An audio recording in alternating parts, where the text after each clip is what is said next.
Adam and Ayan.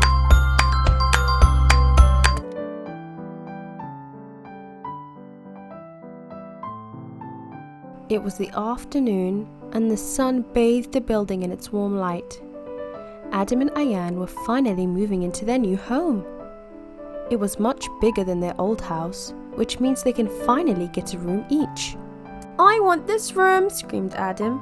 "And this one is mine," said Ayan, gushing with excitement.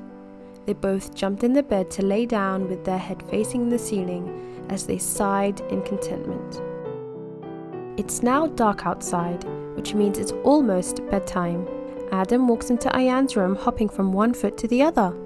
The excitement of having his own room showed in his face.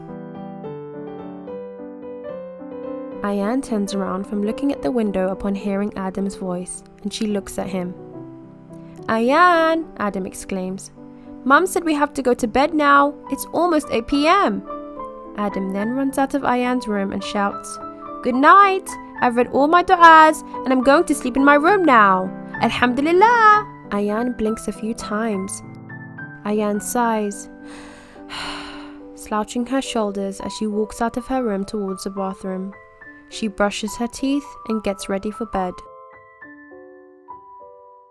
Her father came in the room to say good night.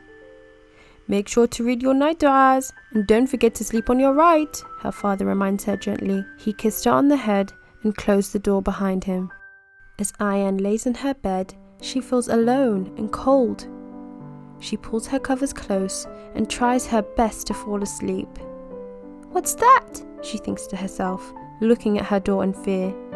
She puts her hand on her face as she watches two scary monster shadows fight by her door. "Oh, I'm so afraid," Ayan whimpers. "I wish Adam was here with me."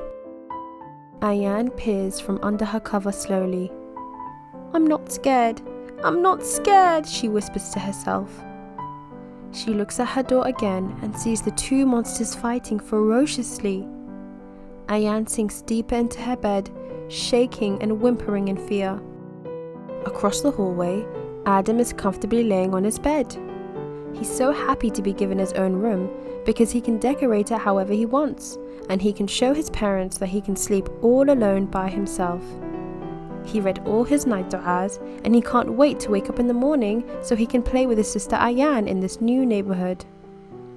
"I wonder if Ayan's sleeping," he thinks to himself as he closes his eyes and sleeps peacefully. Ayan looks around her room, and across she sees the frame with the name of Allah hanging on the wall.